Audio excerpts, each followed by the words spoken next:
Salut, c'est Marco de Tough for Phone. On se retrouve aujourd'hui pour la vidéo de test du Kazam Tornado 348. C'est un mobile que j'ai eu l'occasion de vous présenter récemment lors de la vidéo de déballage de cette fameuse boîte. Alors aujourd'hui, on est bien sur la vidéo de test et c'est une vidéo de test qui va se découper en deux grandes parties, très classiques chez Tough for Phone. Une première partie va porter sur le matériel et une deuxième partie va porter sur le logiciel. Et à la fin, on aura la conclusion, au cours de laquelle on se dira si oui ou non le Tornado 348 est un mobile qu'il faut acheter. Donc ça, on se le dira en conclusion. Et alors quand je parle d'achat, justement, quel est son prix, hein? C'est un peu ce qui est intéressant, justement, quand on teste un téléphone, on a un peu envie de savoir son prix. 299,99 €, c'est son prix de lancement, prix de commercialisation conseillé client. On arrive à le retrouver en mai 2015, moment auquel je fais cette vidéo, on arrive à le retrouver à moins de 235 € sur le web. Donc il a déjà perdu 65 € de son prix. Ça peut le rendre plus agressif en termes de prix, en tout cas ça le rend plus agressif en termes de prix, ça c'est sûr, mais ça peut le rendre déjà beaucoup plus intéressant. On en reparlera dans la conclusion de cette vidéo. Alors, c'est un mobile qui, par son prix, se positionne plutôt en type moyen de gamme, qui par certaines de ses spécifications aurait plutôt tendance à se qualifier, en tout cas à se classer dans le haut de gamme, enfin, ouais, gentil haut de gamme, un début de haut de gamme. C'est un téléphone qui présente d'intéressantes spécifications, ça vous l'avez compris, mais l'un de ses points forts, et c'est justement ce qui m'amène à vous le proposer en test parce que c'est une originalité, c'est son extrême finesse, puisqu'on retrouve ici un téléphone qui, et c'est indiqué sur la boîte, a une épaisseur de 5,1 mm, donc 0,51 cm d'épaisseur. Donc un téléphone très fin, tellement fin qu'au début la prise en main est assez déconcertante, on a presque peur d'avoir, on a presque peur de le casser finalement, et puis finalement on se rend compte qu'il est rigide, et ça je vais vous le montrer d'ici quelques instants, puisqu'on va faire le tour du propriétaire. Voilà, donc la première partie, donc matériel, c'est ni plus ni moins que l'esthétique, et on va regarder ce à quoi ressemble ce téléphone. Alors, le téléphone est ici décliné dans la version blanche avec un cadre métallique or. Il faut savoir que cette version existe aussi en noir avec un cadre noir. Donc vous avez les deux couleurs, noir ou blanc avec couleur dorée au niveau du métal. Moi je suis plus fan effectivement de la couleur blanche dorée parce que je trouve ça un peu plus original. Si vous n'aimez pas l'originalité, forcément vous avez compris, vous avez donc l'autre version qui sera beaucoup plus, on va dire, sobre. Alors c'est un mobile qui présente plutôt bien, c'est un mobile qui est plutôt raisonnable en termes de dimension parce que l'écran ne fait que 4,8 pouces, ce qui fait que ce téléphone n'est pas un phablet puisqu'on est en dessous des 5 pouces. Les dimensions sont plus raisonnables, on est sur un téléphone que l'on pourrait utiliser à une main. Voilà, on est sur un téléphone dont la diagonale de 4,8 pouces est parfaitement exploitable à une seule main. Par contre, il est extrêmement mince, il est extrêmement glissant aussi en raison d'une plaque arrière en verre, ce qui fait que le téléphone, voilà, à une main, c'est parfaitement exploitable, mais sauf qu'on a tout de suite un petit peu peur de le laisser tomber. Ça, c'est la particularité. Alors, petit tour du propriétaire, donc sur sa face avant, comme je vous l'évoquais, un écran de 4,8 pouces, en dessous duquel on retrouve trois touches sensitives, on retrouve la touche menu contextuel, on retrouve accueil et on retrouve retour. Sur le dessus du mobile, on retrouve le capteur de luminosité de proximité, vous le voyez, il ressort énormément sur la version blanche, ce qui est normal, sur la version noire il est beaucoup plus discret. Et on retrouve l'écouteur ainsi que la caméra frontale de 5 mégapixels. Sur le côté gauche du mobile, on retrouve donc un bouton de contrôle de volume plus-moins et un bouton on-off. Sur le dessus du mobile, on retrouve ici un chanfrein pour séparer la structure métal pour éviter d'avoir notamment des problèmes de connexion d'antenne, notamment ce que vous avez pu connaître avec l'iPhone 4 par exemple. Ici, on retrouve le petit slot qui permet de glisser la carte SIM. Et sur le bas du mobile, on retrouve encore des chanfreins certes, mais on retrouve surtout le connecteur micro USB, utile pour la synchronisation et pour la charge, et on retrouve l'entrée micro primaire. On retrouve également le jack 3.5, tout à fait classique d'ailleurs comme jack 3.5. À l'arrière du mobile, donc le dos est en vert, comme je vous l'ai indiqué, on retrouve le marquage Kazam, certes, la deuxième entrée micro, destinée à éliminer le parasite bruyant que vous auriez lorsque vous téléphonez, lorsque vous êtes en conversation, donc c'est pour éliminer le bruit extérieur. Vous avez le capteur photo dorsal, sur lequel je reviendrai également, 8 mégapixels, accompagné de son flash LED, et le haut-parleur qui se trouve ici, et puis de la norme CE, etc. Et on apprend donc qu'il s'agit bien du modèle, je ne sais pas si le focus caméra va se faire, alors c'est bien le modèle Tornado 348 et il est assemblé en Chine, et je reviendrai là-dessus aussi tout à l'heure lorsque je parlerai de ce mobile, et notamment de sa conception. Alors, le téléphone est beau, le téléphone est très beau. Moi je le trouve très sympa en termes de design. Les dimensions sont, comme je vous l'ai évoqué, plutôt raisonnables. Donc prise en main, pas problématique parce que les dimensions sont problématiques. Prise en main assez particulière parce qu'il est glissant, comme je vous l'ai dit. Et puis il est très fin. Donc c'est un peu déconcertant au début, mais c'est plutôt agréable au final. Et en plus il est léger. Alors, les dimensions, 14 cm de long, 6,7 cm de large et donc 0,51 mm d'épaisseur, donc on va arrondir 0,5 cm d'épaisseur. Le poids, donc comme je vous le disais, très léger, hein, c'est même très déconcertant, 96 grammes, je l'ai pesé sur la balance électronique, 96 grammes, c'est revendiqué par le constructeur, c'est vérifié, très léger, et c'en est même déconcertant, et c'est même finalement déconcertant, mais c'est agréable finalement. On a un téléphone ici qui n'est absolument pas lourd, hein, vous l'avez bien compris, donc plutôt léger et plutôt agréable à utiliser. Ça, c'est un bon point. Donc ça, c'est pour vous parler du design. Design réussi, franchement, c'est à mon goût très très bien réussi. Alors les goûts, les couleurs, bien sûr, voilà, ça ne se discute pas. Vous pourrez retrouver peut-être certaines choses dans ce mobile qui pourraient vous déplaire. Moi, personnellement, je suis très fan. Alors certes, l'écran n'est pas un écran de 5 pouces, ça peut en perturber certains, puisque aujourd'hui le marché a tendance, aujourd'hui le marché du smartphone, j'entends, a tendance à avoir des écrans de plus en plus grands. Mais c'est aussi un bon point. Voilà, ça permet de l'utiliser, entre guillemets, à une main. Mais ça, vous avez compris ce que je voulais dire là-dessus, un usage assez particulier. Alors, il est temps de passer à l'image et au son et de vous dire donc bien un petit peu plus de choses sur l'écran notamment. Alors l'écran, c'est un écran qui présente la particularité d'être un Super AMOLED, donc très bonne technologie, ce qui lui permet d'avoir des très bonnes couleurs, certes, très vives, mais aussi un excellent contraste. Donc on est sur un écran qui a une très bonne gestion des couleurs, une très bonne gestion des contrastes. C'est pas certes l'écran le plus bluffant, surtout en Super AMOLED, mais c'est un très bon écran. C'est un très bon écran, à mon sens, qui vaut très très largement certains LCD IPS, avec notamment cette notion de contraste supplémentaire. Certains pourraient les reprocher d'avoir une fidélité d'image, ou de couleur, pardon, assez moyenne, mais c'est finalement le propre du Super AMOLED. En général, le Super AMOLED a des couleurs qui sont très vives et qui sont peu réalistes, en tout cas qui ne sont pas fidèles. Voilà, c'est plutôt cette notion de fidélité. Bon, c'est un peu aussi la contrepartie positive du Super AMOLED, c'est un écran qui a vraiment des images, mais qui peps, quoi. C'est vraiment très vif. Voilà, donc l'écran c'est un 720p, donc 1280 pixels par 720 pixels. Sur un écran de 4,8 pouces, ça donne une densité de pixels très sympathique de 306 ppp, donc pixels par pouce. Ce qui fait que l'image est nette, l'image est belle, elle est contrastée, elle est vive, donc on a vraiment plaisir à regarder tout simplement des vidéos sur ce téléphone. Alors, forcément je parle de vidéo, mais on va lancer une petite vidéo. Alors qu'est-ce que je vais faire? Tiens, hop, on va lancer de la vidéo très classique de la GoPro. Voilà. On va mettre un peu de son aussi pour se faire une idée de la puissance du son du haut-parleur. Donc c'est tout à fait bon au niveau du son, hein, que ce soit écouteur, jack ou haut-parleur, et le haut-parleur est vraiment puissant. Hein. Voilà. Mais par contre, comme toujours, comme le son vient du haut-parleur qui est situé à l'arrière du mobile, là vous voyez je suis en train d'étouffer le son. Voilà, donc le son est étouffé si vous posez le téléphone sur une table, mais c'est un phénomène très classique, très connu sur les téléphones. Alors l'image est belle. Hop, je vais prendre le téléphone, je vais vous montrer un peu mieux. En évitant les reflets. Donc voilà, je vous donne mon sentiment, image qui a vraiment du peps. Hein. Alors image qui a du peps et image qui est aussi fluide. Et ça aussi je vais y revenir d'ici quelques instants lorsque je parlerai des performances du mobile. Au niveau du son, alors au niveau du son, le haut-parleur, comme je l'ai évoqué, a un son puissant qui marche très très bien, tout à fait bon haut-parleur, mais étouffé lorsque vous posez le téléphone sur une table. L'écouteur et le jack 3.5, rien à redire dessus, tout à fait classique, ce sont des composants qui sont désormais extrêmement bien maîtrisés par les constructeurs. Avoir un téléphone qui serait mauvais là-dessus, ça serait un peu étonnant.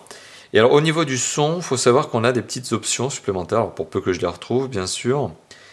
Sonnerie, est-ce que c'est sonnerie? Non, si c'est là, sonnerie. On a effet DTS. Alors effet DTS, c'est quelque chose qui vous permet d'avoir un petit équaliseur et de gérer justement un boost du niveau des basses, un effet 3D au niveau du son, voilà, et de gérer justement un petit peu le son. Alors, c'est très simple comme équaliseur, mais ça marche bien, ça marche bien. Bon, certes, si vous mettez les basses à fond dessus, forcément vous allez avoir un son qui ne va pas être fidèle par rapport au MP3 écouté, mais est-ce qu'on a envie d'écouter un MP3 fidèle? Non, on a envie d'écouter un MP3 qui fait plaisir. L'effet DTS, donc c'est typiquement ce genre d'option qui permet d'arrondir le son, de le rendre plus ample, d'amplifier les basses notamment.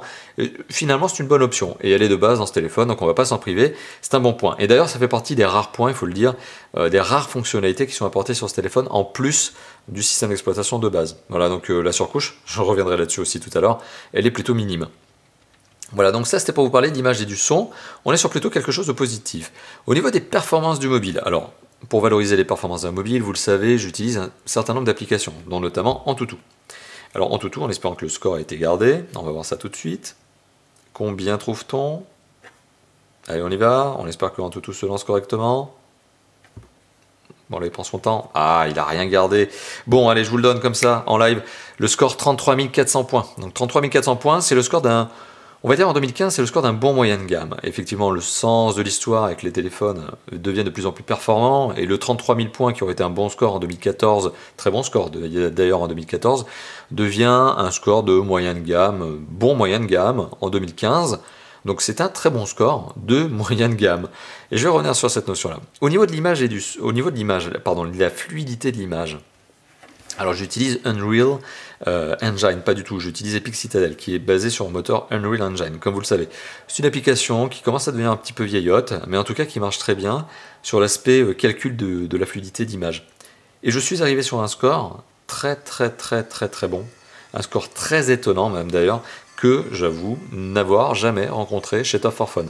C'est-à-dire que le score que j'ai obtenu sur ce téléphone, je ne l'ai jamais obtenu, y compris avec des téléphones ultra haut de gamme. Alors, c'est lié à deux facteurs. Ce téléphone a des performances qui sont bonnes, parce qu'il a des composants qui sont bons. Mais c'est aussi un téléphone qui est doté de bonnes performances, certes, en raison de ses composants, mais qui, en raison d'un écran qui n'est qu'un 720p, pas un Full HD, eh bien, ça lui permet d'avoir une image qui est beaucoup plus vive. Et au final, on se retrouve avec un score ici en images par seconde, donc qui est appelé en FPS, donc c'est frames per second en anglais, donc c'est images par seconde en français, IPS. Donc plus ce score est élevé, plus l'image est fluide, ça ne ralentit pas, au contraire vous avez vraiment ce sentiment d'accélération, de fluidité. On a 61 images par seconde donc sur ce téléphone, je le rappelle, c'est énorme. C'est un score que je n'ai jamais rencontré avec des ultra haut de gamme tout au long de l'année 2014 et 2015. Je suis arrivé à 60 et parfois 60 et des poussières. Mais 61, c'est donc le score que j'ai obtenu ici sur ce téléphone qui est donc ultra fluide, boosté au niveau de la fluidité d'image et c'est très agréable. Alors les composants, on va voir si Antutu les a quand même gardés en mémoire. Ouais, non, bon, pas gardés en mémoire, en tout cas il est capable de les redonner. Donc on retrouve dans ce téléphone un processeur qui est un processeur Mediatek, donc très classique, logique. C'est un processeur pas cher par rapport au Qualcomm. Mediatek c'est la marque qui est un peu moins chère quand même que Qualcomm, l'américain. On retrouve donc un processeur Mediatek MT6592, un 8 cœurs donc qui est cadencé à 1,7 GHz. On va le retrouver ici, 8 cœurs, 32 bits cadencé à 1,664, donc c'est 1,7 GHz. À côté de ça, on retrouve de la mémoire vive, forcément, parce qu'il en faut pour faire tourner un téléphone, il en faut pour gérer le multitâche. Donc elle est où cette mémoire vive? Voilà, on la retrouve ici, RAM 952, donc c'est 1 Go de RAM. Alors ce téléphone, par contre, je vous ai évoqué tout à l'heure qu'il avait des bons composants. Il y a que le GPU qui est un peu en retrait finalement, le processeur graphique avec un Mali 450 MP.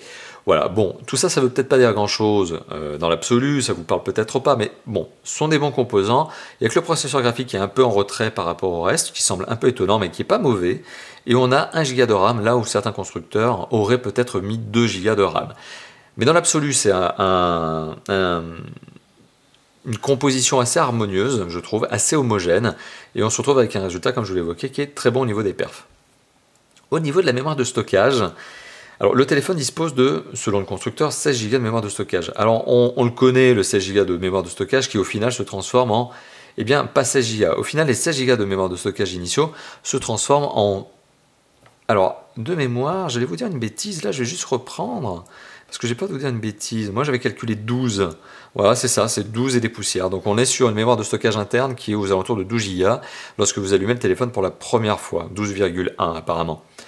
Alors, c'est pas mauvais en soi. C'est pas mauvais en soi, c'est pas non plus exceptionnel. Donc, tout ça pour vous dire que, bon, on aurait aimé quelque chose d'un petit peu plus généreux au niveau de la ROM, de la mémoire de stockage. Alors, d'un autre côté, petite parenthèse, on n'a pas de micro SD sur ce téléphone. Ce téléphone est un monobloc, ça vous l'avez bien compris. Le slot que vous retrouvez ici, il n'est là que pour ajouter une carte SIM. Vous ne pouvez pas ajouter de micro SD. Ce qui fait que ce téléphone, eh bien, voilà, vous vous retrouvez avec 12 Go de mémoire. Pour certains, ça peut être un peu limité. Pour moi, personnellement, ça ne me dérange pas des masses, puisque je suis habitué à utiliser des téléphones à titre perso qui ont 16 Go de ROM depuis des années et des années. Depuis mon premier iPhone 3G, j'ai 16 Go de mémoire dans mes téléphones. Et ça m'a jamais dérangé. Donc ça fait déjà des années sur lesquelles, moi perso, 16 Go, ça me va très bien. Parce que je ne suis pas non plus extrêmement consommateur de mémoire, parce que je ne mets pas non plus des tonnes de films et de MP3 dans mon téléphone.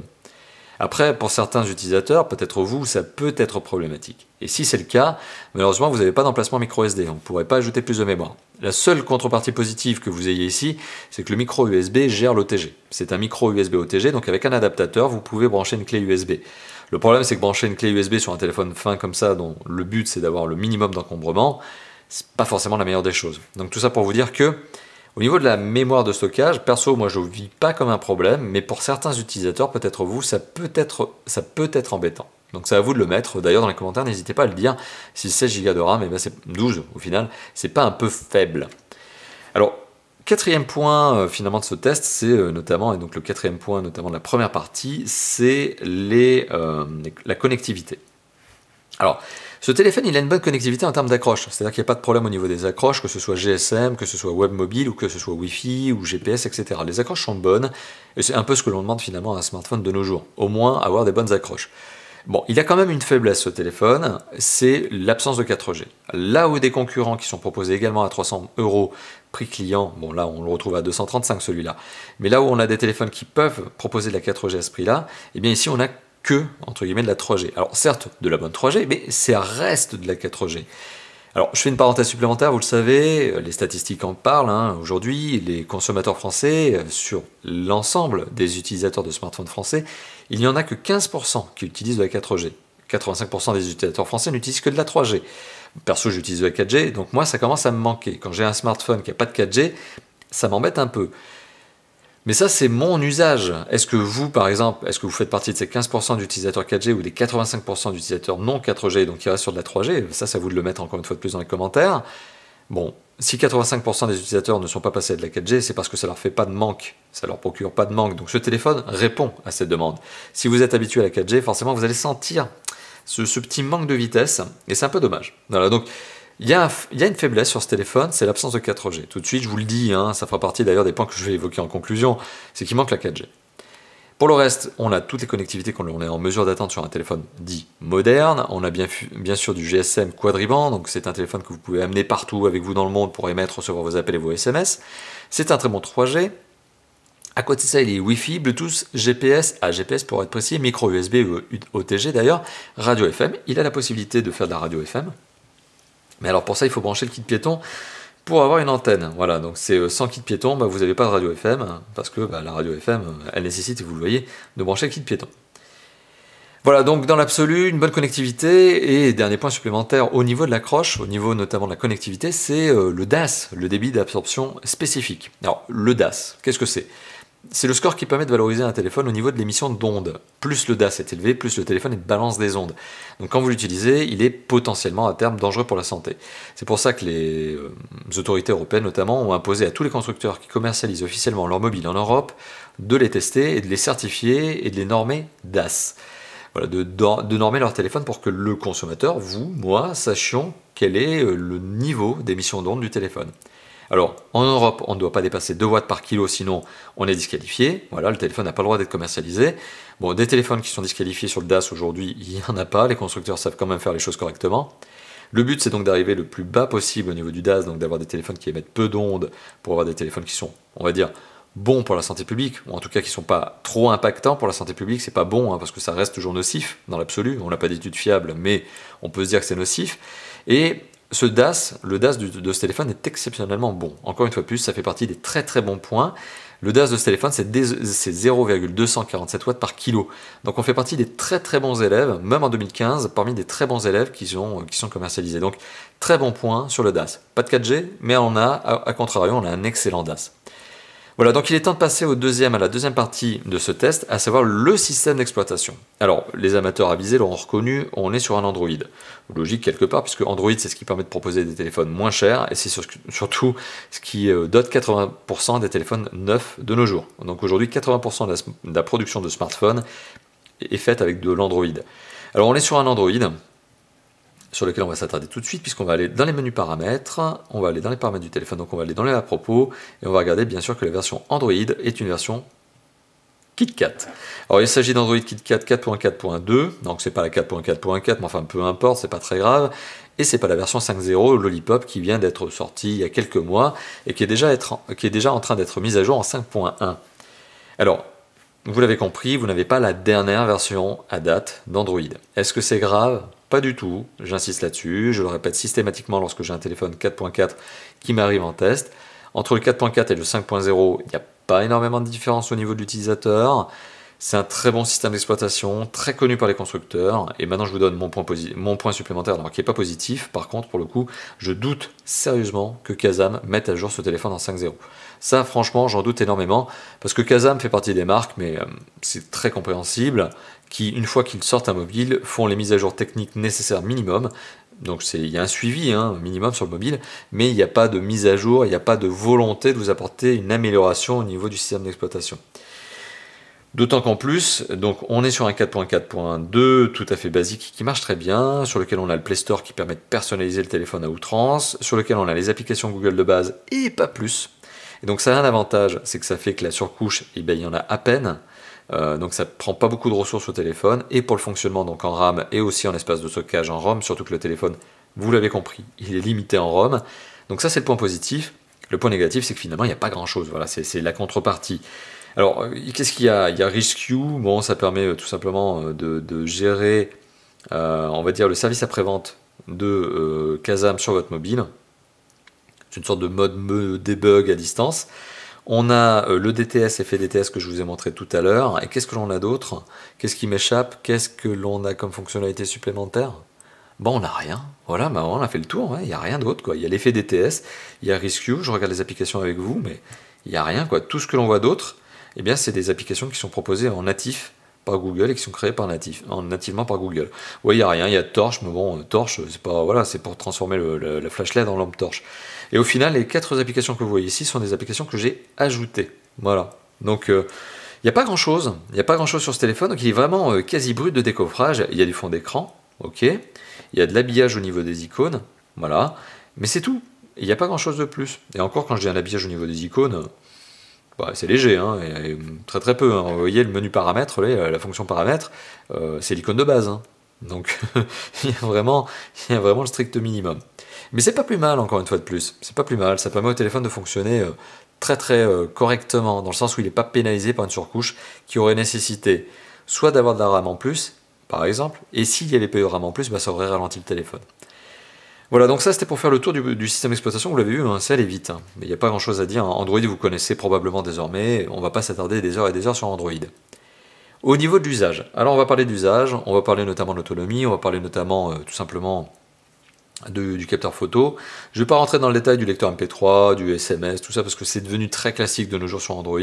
Si vous avez envie de voir à quoi ressemble un système d'exploitation Android et la capacité d'envoyer des SMS, vous regardez n'importe quel test que j'ai pu faire dans le passé, vous aurez probablement des vidéos qui vous montreront la saisie du SMS. On ne va pas s'attarder là-dessus, hein, on va aller très rapidement, notamment sur l'appareil photo. Alors on va aller sur l'appareil photo, pardon, pas rapidement, mais on va aller sur l'appareil photo. Alors l'appareil photo, c'est un 8 mégapixels. Bon, déjà on pourrait se dire c'est un peu faible. Alors l'appareil photo, il a tendance à prendre des photos qui sont pas trop mauvaises, mais elles sont pas bluffantes, dans le sens où ce sont des photos qui sont des photos de 8 mégapixels. Alors c'est assez étonnant d'ailleurs, parce que 8 mégapixels, il y a certains constructeurs qui, à ce niveau de prix, mettraient du 13 mégapixels. Là on est sur du 8 mégapixels, alors c'est du vrai bon 8 mégapixels, ça prend des photos correctes. Voilà. Certains trouveraient que les photos sont peut-être un peu surexposées. Voilà, peut-être. Alors après, au niveau de la prise de photo, on a quelque chose qui est très sobre, hein, très simple, hein, c'est du voilà, à peine customisé. Voilà, on a un petit peu d'organisation différente par rapport à Android, mais finalement ça reste les fonctionnalités d'un appareil photo Android de base. Donc on a du 8 mégapixels en capteur dorsal qui se trouve ici, hein, je le rappelle, avec son flash LED. Autofocus, plutôt bon, parce qu'une fois qu'il se positionne, il papillonne pas trop, on peut le débrayer, hein, voilà, il peut être passé en manuel. D'ailleurs, petite parenthèse, donc les photos sont pas trop mauvaises, vous retrouverez un échantillon photo pris avec ce téléphone pour le capteur dorsal et frontal sur l'article de test qui est publié sur le site de Top 4 Phone. Donc d'ailleurs, n'hésitez pas à vous y rendre, ça vous permettra tout simplement de vous faire votre propre idée sur la qualité photo. Sachant qu'ici, on est dans des conditions qui sont quand même pas mauvaises du tout, puisqu'on a 2 parapluies photo, je le rappelle, qui permettent d'avoir une vraie qualité au niveau de la luminosité. Au niveau de la lumière ambiante, on est vraiment dans des conditions photo studio. Voilà, ce qui fait que finalement, le téléphone, il est un peu bien là, ouais, il est tranquille, hein. On n'est pas en train de prendre des photos avec un soleil bien dégueulasse dehors. Non, là on est vraiment sur un appareil photo qui a de la chance, quoi, qui est en bon contexte. Au niveau du capteur photo frontal, donc c'est du 5 mégapixels à qui je fais coucou caméra. Vous voyez, le capteur est en train de prendre la caméra, les deux lumières photo comme je vous le disais ici. Il y en aura une troisième bateau parce que je suis en train de faire mon installation, enfin ça change rien. Mais sachez qu'il y en aura un troisième qui viendra pointer le bout de son nez en termes de lumière photo. Bon, le 5 mégapixels frontal, il n'est pas bluffant en soi, mais il a le mérite d'être un 5 mégapixels qui prend des bonnes photos. Là où il y a certains concurrents, y compris sur des ultra haut de gamme, qui mettent encore des 1,3 ou des 2 mégapixels. Là, on est sur un entrée de gamme, pardon, je dis une bêtise, on est sur un moyen de gamme, et qui, bah oui, parce qu'en entrée de gamme à 200 € quand même, c'est un peu limite, hein. On est sur un bon moyen de gamme qui prend des photos avec son capteur photo frontal, pardon, de 5 mégapixels potable. Voilà, donc c'est pas, au contraire, les capteurs photo, donc certes, on n'a pas du 13 mégapixels à l'arrière. Bon, c'est pas très grave en soi, mais c'est un peu étonnant comme choix. Mais je pense que c'est lié aussi à la construction du mobile. Comme il est ultra fin, un 13 mégapixels, je pense, avec l'autofocus, je pense, hein, c'est une idée, aurait été probablement un peu plus épais. Donc pour garder la finesse la plus conséquente qui soit, hein, la plus fine possible, hein, donc l'épaisseur la plus fine possible, je pense que voilà, c'est un choix de construction que d'avoir un 8 mégapixels. Donc la photo, c'est pas mal du tout. Même si certains retrouveraient, je le dis encore une fois de plus, que le capteur photo dorsal a une tendance à surexposer la photo, peut-être pour certains. Voilà, donc on est plutôt sur du bon. L'autre point donc sur l'usage, donc je vous parle pas du lecteur MP3, etc. vidéo, ça marche très bien.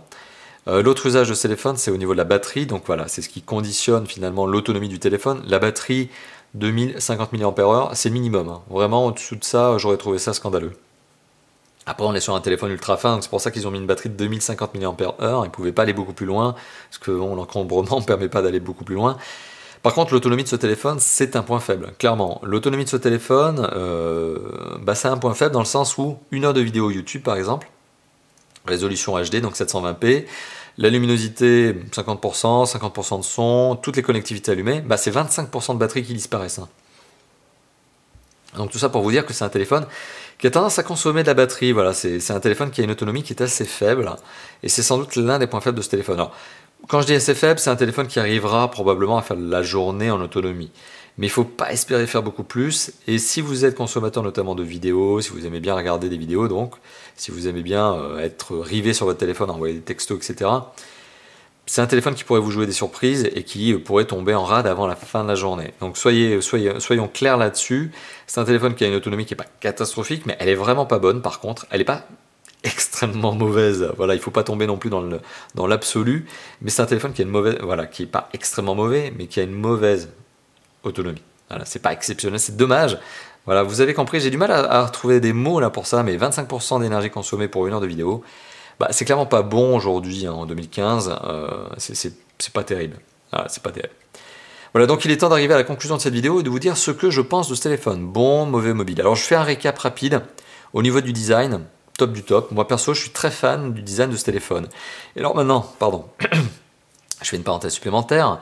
Ce téléphone est un quasi-frère jumeau d'un autre mobile qui existe également, qui s'appelle le Gionee ou Gionee, ça dépend comment vous voulez le dire, mais c'est Gionee eLife S51 ou S5.1. Donc en fait, il y a un mobile chinois qui est un quasi-frère jumeau de ce téléphone, dans lequel il y a vraiment très peu de choses qui changent, à savoir les composants. Donc il faut savoir que Kazam, ici, n'a pas conçu ce mobile. C'est ce que je vous disais tout à l'heure lorsque le téléphone a été assemblé en Chine. Oui, c'est le cas, mais il a même été conçu en Chine.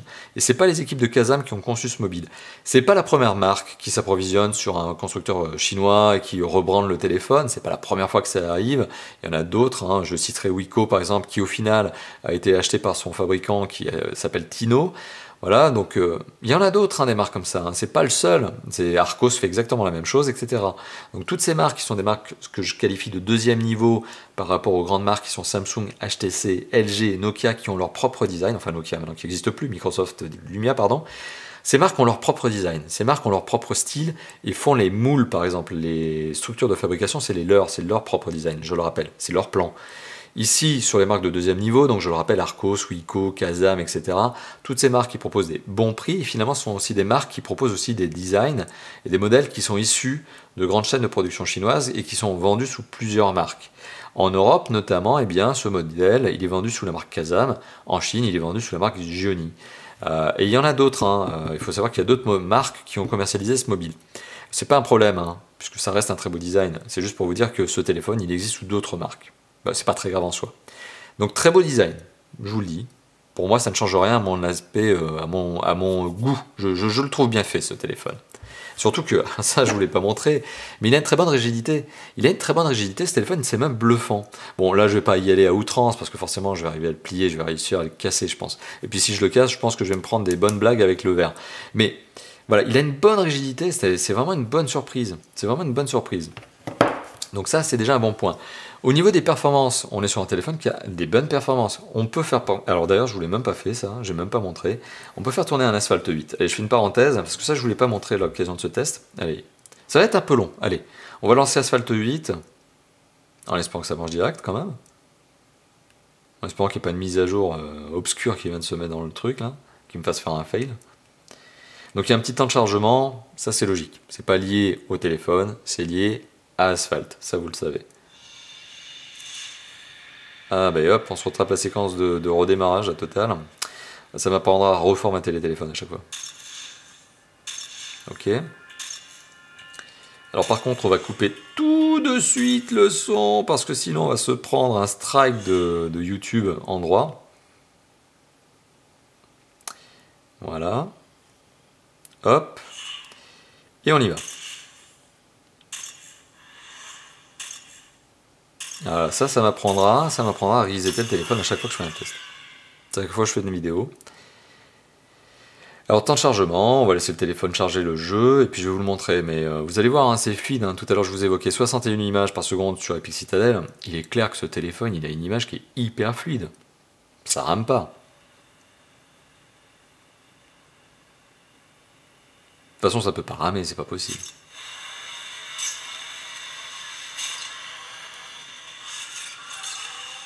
Alors, vous voyez, bon, démarrage assez mauvais. Hop.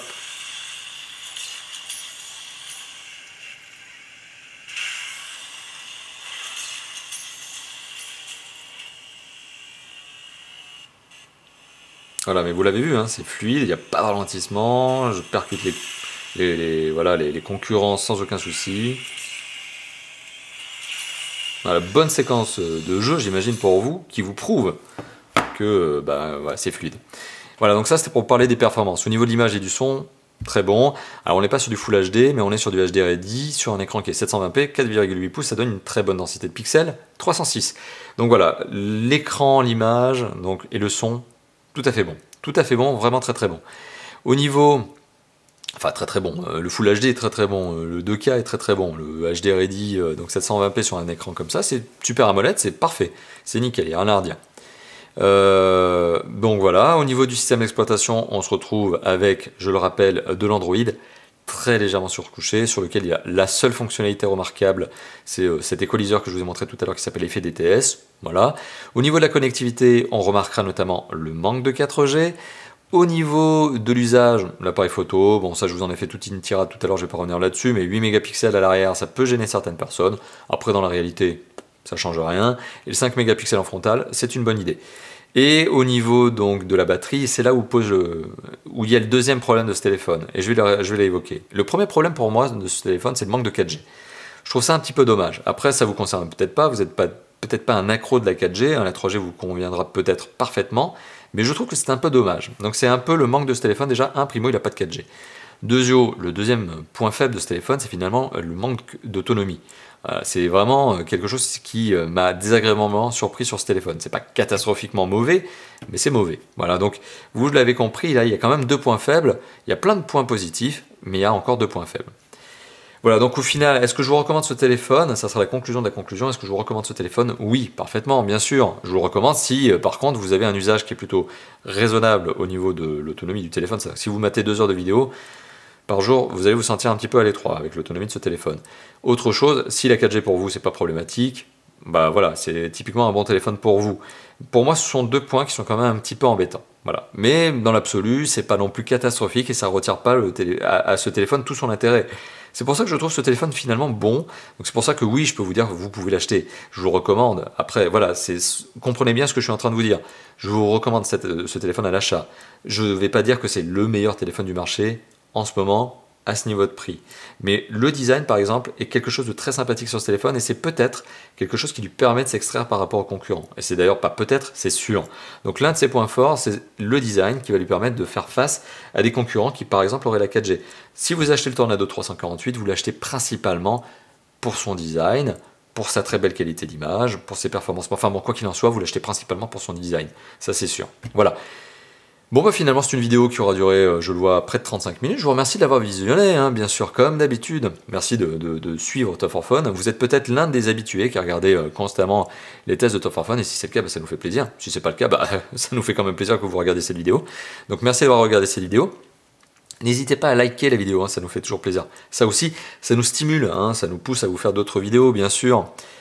Vous pouvez la commenter, ça aussi, ça nous fait plaisir. N'hésitez pas à mettre ce que vous pensez du téléphone, ma manière de vous présenter, les points que je vous ai évoqués, hein, est-ce que vous êtes d'accord avec ou pas, ça vous pouvez le mettre dans la zone de commentaires. Vous pouvez aussi vous abonner à notre chaîne YouTube, on est aujourd'hui à plus de 60 000 abonnés, vous en faites peut-être partie, si c'est le cas merci, si vous n'en faites pas encore partie, eh bien qu'est-ce que vous attendez, hein, abonnez-vous. Et je le rappelle, vous pouvez nous retrouver bien sûr sur le site de Top 4 Fun, sur lequel vous avez un article de test avec 2 échantillons photos, voilà, donc rendez-vous là-bas pour tout simplement vous faire votre propre idée sur la qualité photo. Vous pouvez aussi nous retrouver sur le forum de Top 4 Fun, sur notre Facebook et sur notre Twitter.